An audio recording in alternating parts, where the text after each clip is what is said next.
Assalamu alaikum dear student, class 10, topic number, chapter number 2, Chinese New Year. As we have discussed in the previous lecture about the tradition and customs of the Chinese people, how they celebrate the New Year and what are the things they arrange for celebrating the New Year.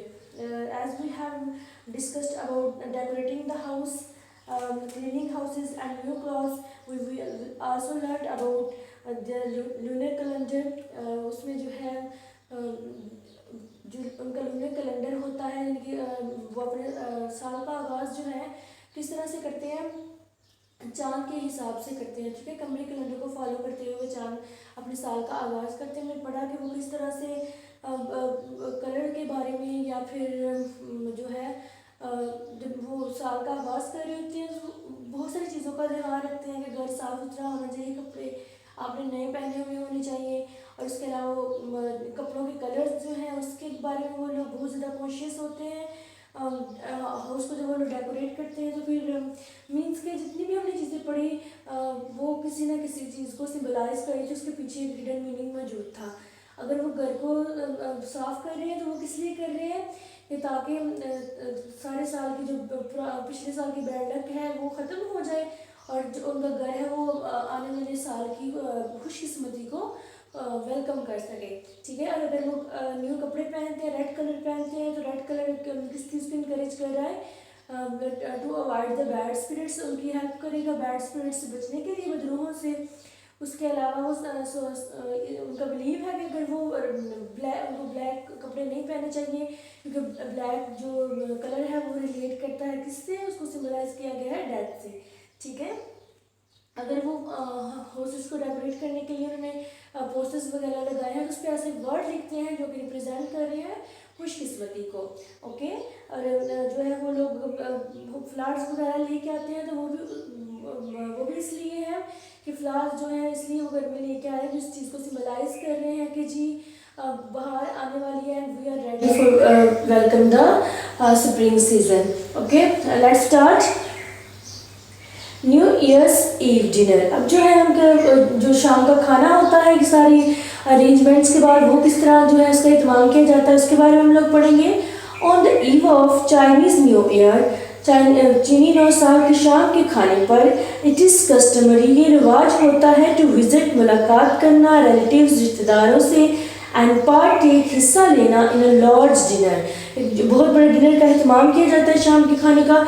और ये रिवाज होता है कि आपने जो relatives हैं उनके घर आपने जाना है और वहाँ जाकर उनके साथ खाना खाना है। Wear a number of specific foods, और जो खाने की तादाद है वो भी एक मखसूस होती है। आर सर्व, जो कि पेश किया जाता है। फिर अगर आप वो खाना बना रहे हैं तो उसके वो भी उनका जो उनकी डिशेज़ हैं उनके नंबर भी जो है वो सिम्बलाइज कर रहे हैं किसी चीज़ को। इट इज़ टिपिकल, ये रिवायती तौर पर फॉर चाइनीज़ फैमिली, किसी भी चीनी ख़ानदान के लिए, टू मेक 8 to 9 डिशेज़, कितनी डिशेज़ बना रहे हैं, 8 to 9 डिशेज़। और 8 किसको रिप्रेजेंट कर रहा है, 8 जो वर्ड है वो रिप्रेजेंट कर रहा है प्रॉस्पेरिटी को, मीन्स खुशहाली को, और 9 है लॉन्ग लास्टिंग, देर तक जिंदा रहने को। ठीक है, यानी कि अगर वो खाने भी बना रहे हैं तो इस चीज़ का भी उसमें भी ध्यान रख रहे हैं, नंबर्स का ध्यान रख रहे हैं कि नंबर्स भी वो लोग वो सिलेक्ट कर रहे हैं जो कि उनके लिए खुशी का और खुशकिस्मती का बायस बने। ठीक है, इतने ज़्यादा वो कॉन्शियस होते हैं। Because in Chinese language the word 8 means prosperity and the word 9 means long lasting. ठीक है, चाइनीज़ लैंग्वेज में जो है चीनी ज़बान में 8 वर्ड है जो उसका मतलब खुशहाली है, और 9 वर्ड जो है उसका मतलब है देर तक जिंदा रहना। शॉर्ट क्वेश्चन है आपका, इसको भी हम लोग रीड आउट कर लेते हैं। Why does the dinner consist of 8 और 9 डिशेज़, क्यों 8 और 9 डिशेज़ को रखी जाती हैं? Because 8 word represent the prosperity and 9 word means long lasting. ठीक है, खुशहाली और देर तक जिंदा रहना मीन्स के वो इसलिए इस नंबर्स का ध्यान रख रहे हैं कि अगर वो छोटी सी चीज़ का ध्यान रख रहे हैं इसलिए कि ताकि आने वाले साल के लिए खुशियों का बायस बने, खुशकिस्मती का बायस बने। जो उनकी बैड लक है, जो पिछले साल में उनको प्रॉब्लम्स फेस करना पड़ी है, वो इस साल फेस ना करना पड़े। गिविंग गुड लक गिफ्ट्स, उसके अलावा जो है जब वो खाना खा लेते हैं उसके बाद फिर जो है कौन सा प्रोसेस स्टार्ट हो जाता है एक दूसरे को तोहफे तोहफ़े देने का। इट इज़ ट्रेडिशनल, ये रवायत है, प्रैक्टिस दस्तूर फॉर एडल्ट, नौजवानों के लिए टू गिफ्ट देना चिल्ड्रन, बच्चों को लिटिल रेड इनवेलप्स, सुर्ख रंग के लिफाफे फिल्ड भरे हुए हों विद मनी, पैसों के साथ, इन ऑर्डर टू सिम्बलाइज, ये अलामत भी ज़ाहिर कर रहा है किस चीज़ की, वेल्थ, दौलत एंड प्रॉस्पेरिटी, खुशहाली फॉर द कमिंग ईयर, आने वाले साल के लिए। अब देखिए एक और उनका ट्रेडिशन है, रवायत है, वो क्या है कि नौजवानों को जो है वो नौजवान जो है वो बच्चों को गिफ्ट देते हैं। कौन से गिफ्ट देते हैं? जो रेड कलर का लिफाफा होता है वो जो है भरा हुआ होता है किस चीज़ के साथ? पैसों के साथ। वो सिम्बलाइज कर रहा है दौलत को और खुशहाली को, ठीक है। It is also common for elders to present red packets unmarried members of the families. तो इसके अलावा जो बड़े बुजुर्ग होते हैं वो नौजवान बच्चों को दे रहे हैं और बुजुर्ग जो है वो नौजवानों को दे रहे हैं। किस लिए? कौन से नौजवानों को? जो अनमैरिड गैर शादीशुदा होते हैं उनको वो रेड इनवेलप्स देते हैं, ठीक है। Envelopes are not to be open until the recipient has left the home of the giver. कहता है कि इनवेलप्स आप उस तब तक नहीं ओपन कर सकते, खोल सकते जब तक जो वसूल करने वाला है वो देने वाले का घर ना छोड़ दे, ठीक है।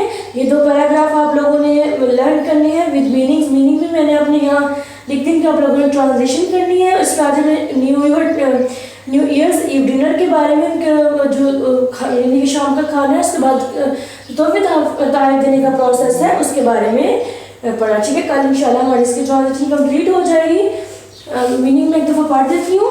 ईव शाम का खाना, कस्टमरी रिवाज, विजिट मुलाकात करना, स्पेसिफिक मखसूस, सर्व्ड पेश करना, प्रॉस्पेरिटी खुशहाली, लॉन्ग लास्टिंग देर तक जिंदा रहना, इनवेलप्स लिफाफे, अनटिल जब तक, रेसिपिएंट वसूल करने वाला, टिपिकल रिवायती तौर पर, गिवर देने वाला, ठीक है। अपने जो ये मीनिंग्स हैं प्लीज़ इस साथ साथ अपनी बुक्स पर ज़रूर लिखा करें ताकि आपको बुक वर्क साथ साथ कंप्लीट हो। ओके, अल्लाह हाफिज़।